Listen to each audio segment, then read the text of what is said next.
What I'm saying is, and this is not a come on in any way, shape, or form, is that men and women can't be friends because the sex part always gets in the way. That's not true. I have a number of men friends, and there is no sex involved. No, you don't. Yes, I do. No, you don't. Yes, I You do. only think you do. You're saying I'm having sex with these men without my knowledge? No, what I'm saying is they all want to have sex with you. This is a scene from When Harry Met Sally, the beloved, critically acclaimed rom-com whose core theme revolves around the very conversation had in this clip. I watched this movie for the first time earlier this year and so eloquently remarked after seeing it, I just know this caused absolutely generational fallout between straight couples and their friends of the opposite gender. What penmanship, I know. The question of if men and women can just be friends seems like an antiquated one that society as a whole has answered time and time again. And the obvious answer is, duh, obviously they can. It's not an extraordinary thing in any regard. Or is it? A couple of weeks ago, The Bear aired its last season, and the one question at the forefront of the conversation was, do Carmy and Sydney finally end up together? Now, I've had a well-documented history of being quite serious about this show just in my personal life. I made a video about the second season years ago in which I dissected Carmy's character and his hypocrisy, but within my own little bubble, I told literally every single person that I encountered to watch this show, including my high school physics teacher, and I rewatched every episode a ton, and I don't know, I just really love The Bear. Seasons 3 and 4 didn't compel me enough to make any kind of video about him, but seeing as how this is The Bear's final season and the topic that I'm covering has permeated the entire series, I figured that this is the perfect time for me to bring The Bear back to my channel. Not that anyone asked, but season 5 was beautiful. It was a perfect send-off to me, and I think that the thing the show sorely missed was the containment that the first season had. Putting all these people with such different personalities in a box and forcing them to figure out what becoming a team meant was what attracted me to the show in the first place. So having the final season parallel that was exactly what I wanted to see. And speaking about the personalities that are on the show, The Bear is certainly an ensemble piece. Found family is at its center, and it's something that the cast has spoken extensively about. Tina, Richie, Marcus, the Facts, Sugar, Ibra, Sweeps, the ghost of Mikey, and I guess now Luca all make this show what it is, but the heartbeat is very clearly the dynamic between Carmen Berzatto and Sydney Adamu. From the very first time that they meet in season 1, it's clear that their relationship is going to act as the baseline that drives the story. And thanks to the immaculate acting and chemistry that both Jeremy Allen White and Ayo Edebiri bring to their roles, audiences immediately became invested. There are many things about Sydney and Carmy that make them a fantastic pairing and an interesting duo. They have a really complex and nuanced storyline throughout the show that works off of their push-pull dynamic, in which Carmy is the hothead that's quick to anger and Sydney is the calm, collected lighthouse in the storm that is the Bear. In the simplest terms, they're yin and yang. Throughout the series, we see that they parallel each other in many ways and desire what the other has, whether it be passion, stability, a Michelin star, or just a purpose in their craft. Not in a malicious way, of course, though sometimes it doesn't feel entirely positive, but rather their mutual desire for certain traits that the other has culminates in this really deep admiration yet fraught partnership/friendship. And so, understandably, after the first season aired and Carmy and Sydney decided to telepathically communicate how they were going to build a restaurant together, people were scratching their heads and looking around at each other like, so when are they getting together? Because that is the typical expectation and assumption for any heterosexual dynamic, especially those that drive whatever piece of media they're in. We're primed to expect it, as per the gazillion tropes and cliches we're taught to engage with from literal infancy. So no, it's not a shock that folks were boarding the sydcarmy train with haste. In fact, it became one of the show's most talked about aspects, and there was a bunch of press around the potential of romance. So imagine the surprise that swept across the net when mere months after the show premiered, Ayo Edebiri and Jeremy Allen White both explicitly stated that their characters were not and would never be romantic in any sense. The same sentiment was relayed season after season, yet people still rooted for something to shake.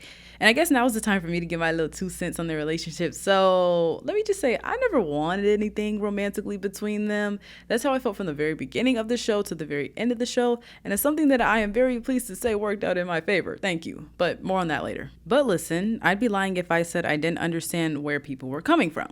There are moments in the show where declarations or montages will leave you going, what exactly are we doing here? Like Carmy and Sydney making each other's favorite dishes, them having their own way to say sorry, Carmy buying Sydney chef's whites, and various meta moments when characters comment on the ambiguity of their relationship. Take the moment in season 2, episode 9, when Sydney and Carmy are fixing the table and having a heart-to-heart. It's beautifully tender and wildly vulnerable. It's a moment that everyone had been waiting for, one for the two of them to just sit down and talk to each other because of how much they didn't throughout the season. They exchanged these lines in particular.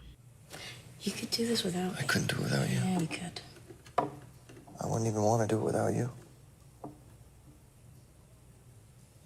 You know, you make me better at this. You make me better at this. And it's so beautiful. It's both of them laying themselves bare for the other.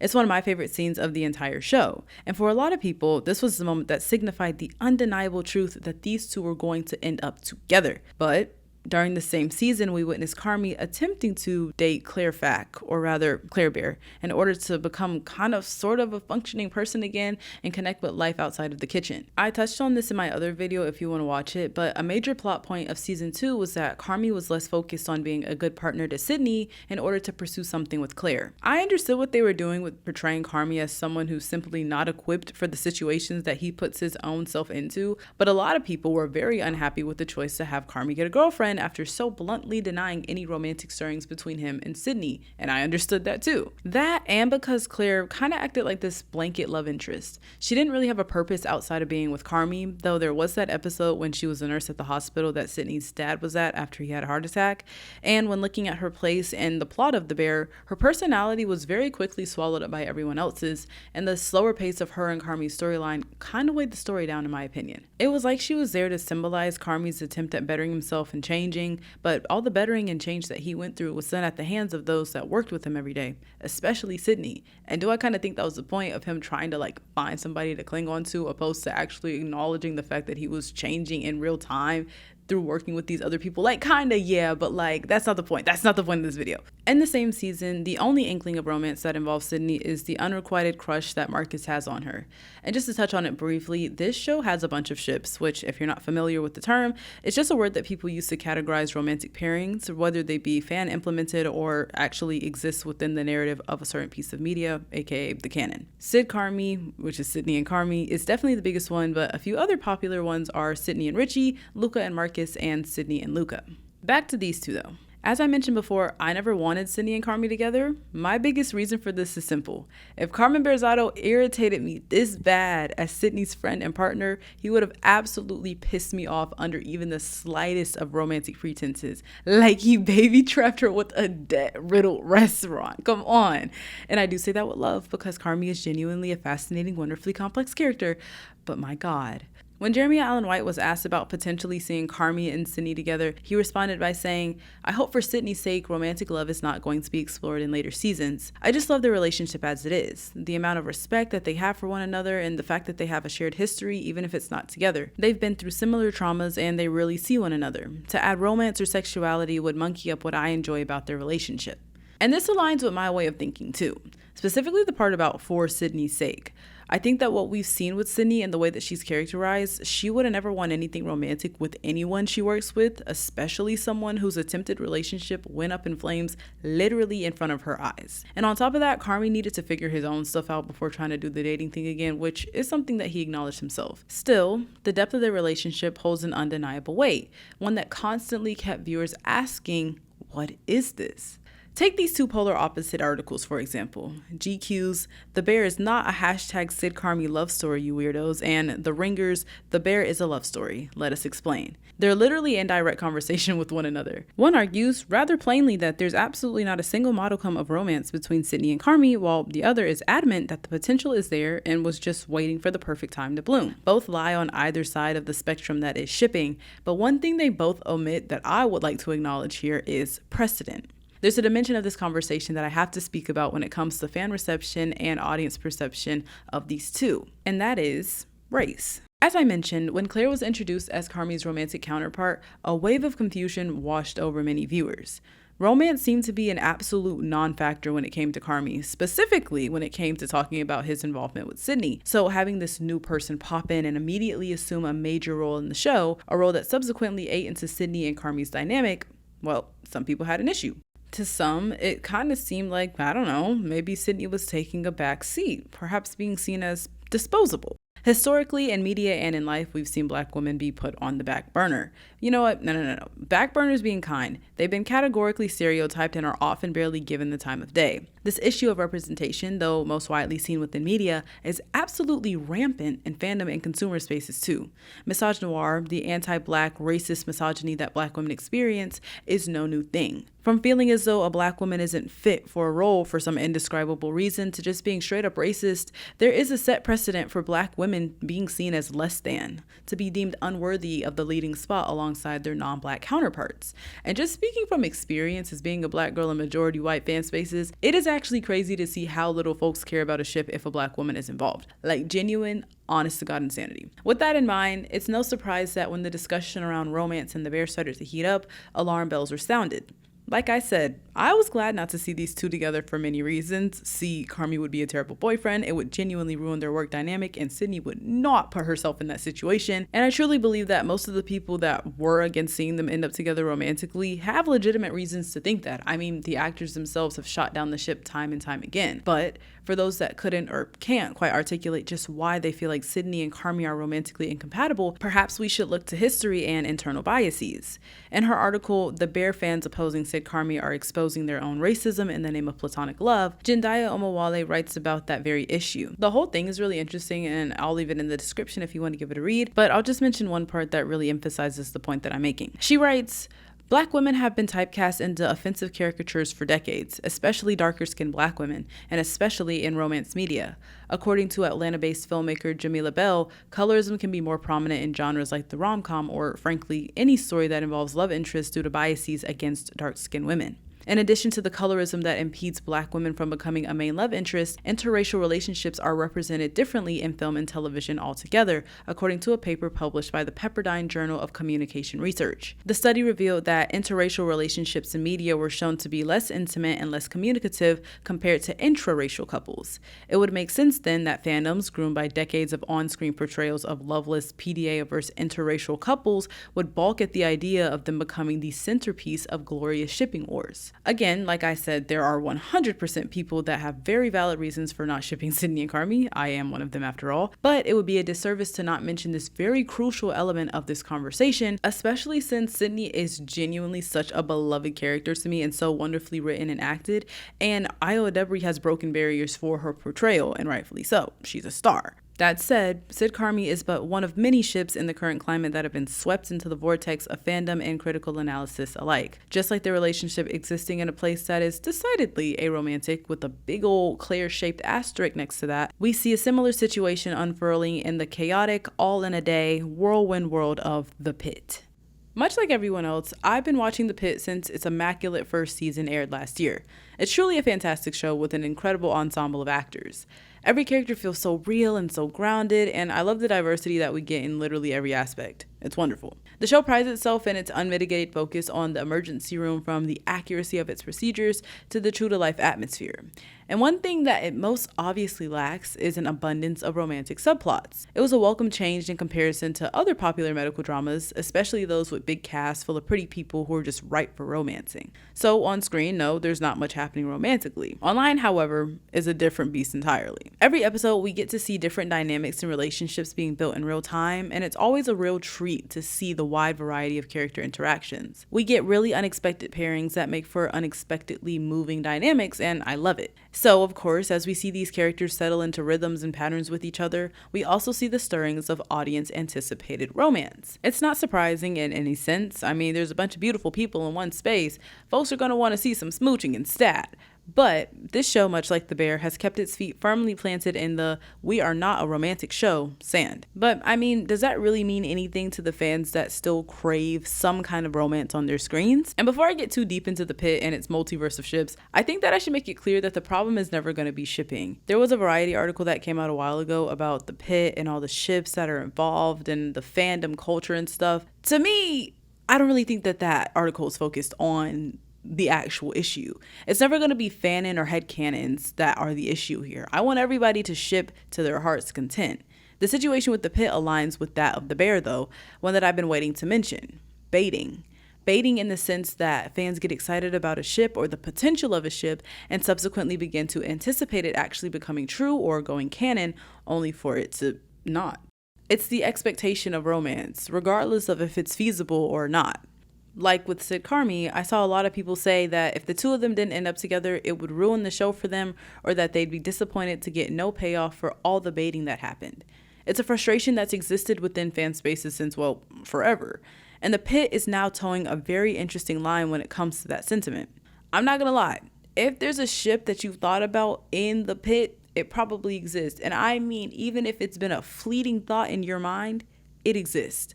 I'll be talking about 3 of the most popular ones here, but if you look up the Pitt ships, you'll get an extensive list of every possible pairing. And I am an ally of joy and going crazy. So I hope y'all are having a ball. On to the big ones though.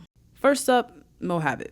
Mohabbot, which is a romantic pairing involving Samira Mohan and Jack Abbott, is strangely a ship that parallels sydcarmy in a sense. Like, veteran in his career-focused girl, like, am I making sense? Anyways, who cares? Abbott is a charming, risk-taking, seasoned attending physician who works the night shift, while Mohan is a methodical, careful senior resident who works the day shift. After the first season aired, they were immediately deemed to be a fan favorite ship, specifically because of their dynamic in the later episodes, and then even more so because of the evolution of their relationship throughout season 2. It's time for me to give my 2 cents. Who's excited? Did I want to see them together?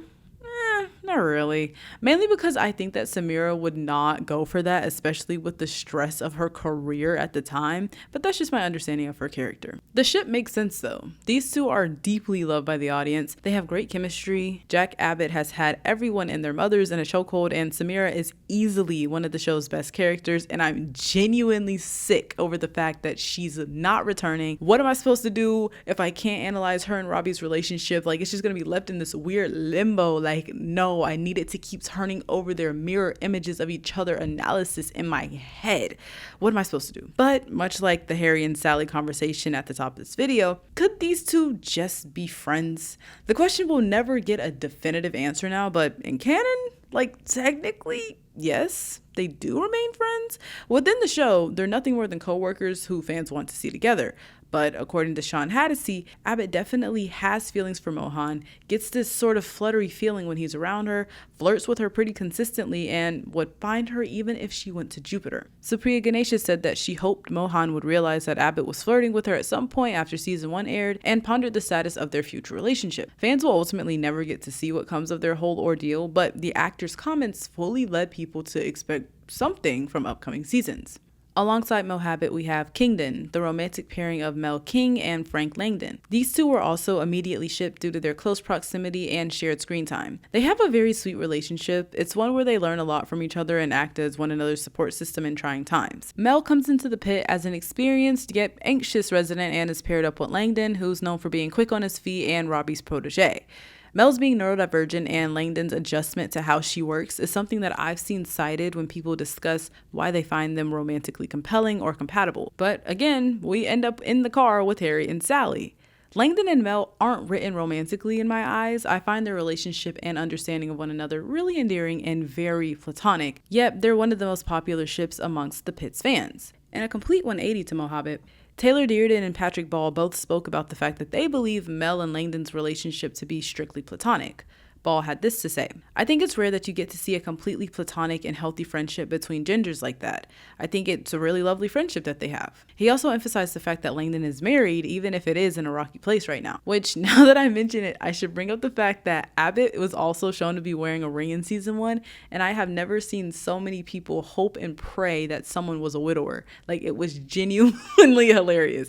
But back to what I was saying. Taylor Dearden shared similar feelings to Patrick Ball, saying, "I always saw Mel as someone who is not romantic, as actually genuinely asexual, and friendship is the most important thing for her. That flirtation, romance, that aspect isn't really a part of her, but it's also hard for me to make that decision without consulting the writers and seeing what direction they want to go in." And I think that Dearden saying that she plays Mel as aromantic and asexual, aro ace, is pretty spectacular, especially given the next to non-existent representation that it usually gets. Still though, this hasn't deterred anyone from hoping that maybe in a couple of seasons, Kingdon might end up being more than friends.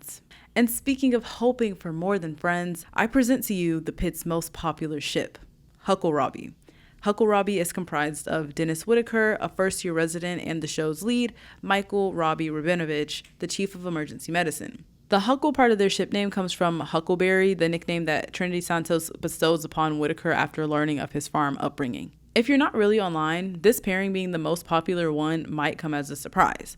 Honestly, I didn't really think much of their relationship. I certainly never thought about it in any romantic capacity, but I enjoyed their dynamic, and having Whitaker be the one to find Robby after his breakdown in peds was a welcome choice. I was quite unaware that people took that moment and sprinted with it, but hey, here we are. I find the popularity of this pairing so fascinating for so many reasons, but the biggest ones have to do with a well-established pattern that is found in fandoms. We're putting Harry and Sally in the backseat for a moment, all right? I'm driving. Though I mentioned before that the Pitt largely pushes romance aside, there are in fact some cases of romantic relationships. Santos and Yolanda Garcia have a situationship / fling / I don't really know what it is, but my sister Trinity is not taking it well. A relationship that we see throughout season 2 that gives us some insight into who they are as characters and gave us a canonically lesbian relationship, which, hey, Robby is involved in a relationship with Noelle Hastings, a nurse and case manager for the hospital, and it's all very casual. Like, they're just hooking up and she's barely involved in season 2, so fine, cool, whatever. In season 1, however, we see the most narratively important, canonically, explicitly stated romantic relationship. And that's between Robby and Heather Collins, an emergency medicine resident. Robby and Collins dated for a while and split around the time of Dr. Adamson's, Robby's mentor's, death. Throughout the season, you can see that they have history with each other and that some of their feelings still linger, but a crucial moment of season 1 came after Collins suffers a miscarriage, Robby finds out, and then the two of them confront their past in an extremely vulnerable and touching scene. The whole situation that season 1 of The Pitt revolves around is the fact that it's Robby's no good, very bad, god-awful, horrible day. It's the anniversary of Adamson's death and the first time that Robby's worked during it. The Pitt Fest shooting happens and he finds out that Collins had an abortion while they were still together and that she never told him about it out of fear that he would hate her.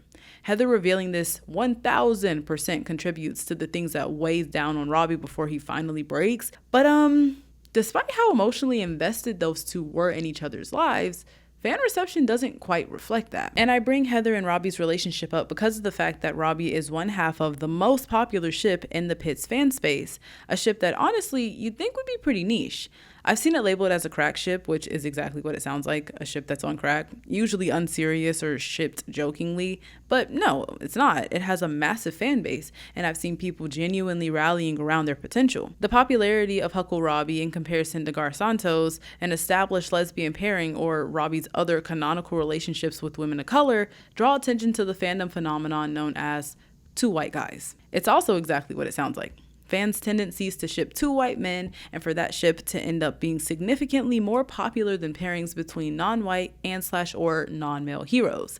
This occurs even when an interracial or heterosexual romance has equal or greater canon evidence or support. And honestly, like I mentioned before with the race aspect of shipping sydcarmy, the two white guys phenomenon has to be mentioned here because it truly is astounding that there are 15 times as many hucklerobby fics on AO3 than those about Robby and Collins, who A, don't even really have a real ship name, and B, we're so doggone buzzy, y'all. Like, them checking on each other every 2 minutes in season 1, the moment with the syringe, like, y'all wasn't moving. I commented on it before, but being in predominantly white fan spaces, you do notice that people don't really care about ships involving black people as much.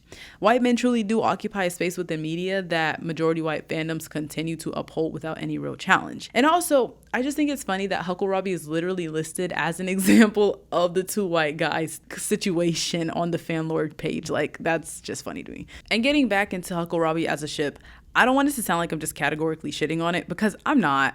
I don't have any issue with it or the fact that people have fun with it. Like, it's a show. Y'all should have a ball. But I just never saw it. That said, the excitement that people have about Robby and Whitaker's relationship moving forward has been a topic of conversation amongst the actors themselves.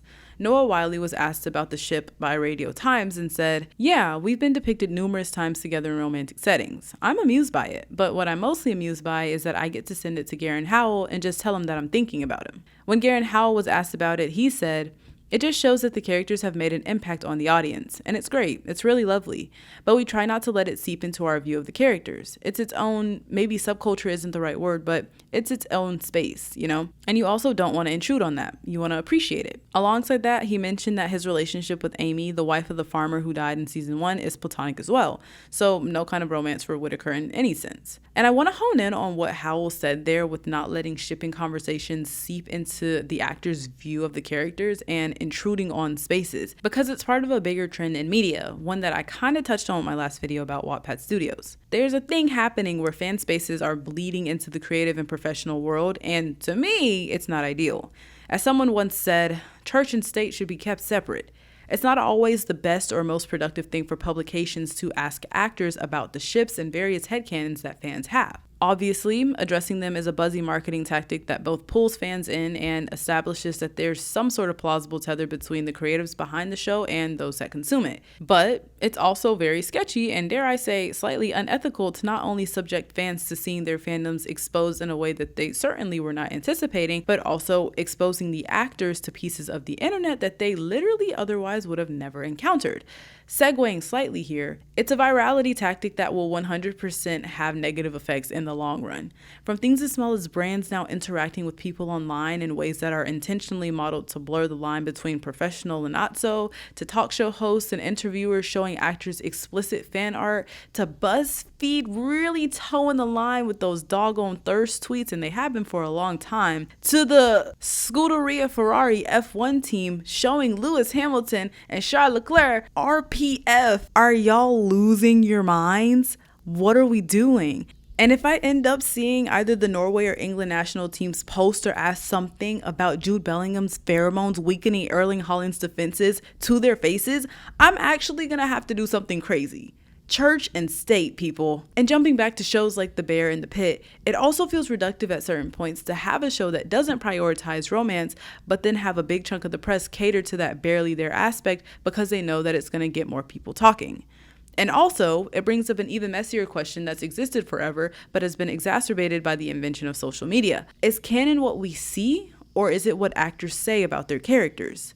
With Sean Hattie saying that Abbott was flirting, with Taylor Dearden saying that she plays Mel as Arrow Ace, with Jeremy Allen White and Io Debris saying that there's never going to be anything romantic between Sydney and Carmy, viewers get these perspectives from the actors and then choose whether or not to engage with them as canon. It's a very muddled, liminal kind of space that these interpretations of opinion live in, and it usually acts as a complicator in fan spaces when discussing ships, especially if they directly contradict popular opinion. But still, ships remain, no matter what canon has to say about them. And there's a beauty to that just as much as there are drawbacks, because if the desire to see romance on a show that doesn't prioritize romance continues to dominate discussion, then how do you steer conversation? Should you even try to steer conversation? Should actors still entertain ships? Should the expectation of romantic love between characters still exist, even in a space where there's literally no chance of it coming to fruition? I mean, there's no one universal answer, but obviously actors will continue to indulge in fans' excitement, and obviously the expectation of romance will continue even in the face of outright dismissal. But how will shows like The Pit respond? Do y'all think that we'll see romance implemented because of fan desires? Do y'all think that the conversation that Harry and Sally had 37 years ago holds any water to how fandoms interpret and consume relationships between men and women on screen? I don't have the answers, but I'm sure that y'all have a few, right? That's all from me on this. I really enjoyed making this video. I think that I've been itching to talk about the shipping space, if you will, with these two shows in particular, because A, I love both of them dearly, and B, it's a conversation that you literally cannot get around. That Variety article that was written like a while ago about the fact that there's so many ships in the pit, to me, very overblown. I think shipping is the least of their concerns when it comes to people watching this show. I think the concern comes when there's the expectation of the ships to be like acted upon. But listen, I think people should just have fun. I think shipping is fun. It's something that I do from a distance, if I even do it at all, mainly because it's just like I want to see where the narrative will take me before I place my bets. But like, come on now, have fun. And it is fiction, but the way that these ships are consumed and the way that people treat or don't treat characters they do still hold implications that reside in the real world, like I mentioned throughout this video. But y'all let me know what y'all think about this conversation. Let me know what y'all thought about the Bears season finale, the final season as a whole. Let me know what you thought about season 2 of the Pitt, because I saw quite a bit of discourse. And let me know what y'all think about the future of the Pitt. I don't know. Talk to me. Tell me whatever, really. But thanks so much for sitting through this whole thing. If you're here listening to me right now, I really, really appreciate it. And I'll see y'all on the next go round. Toodles!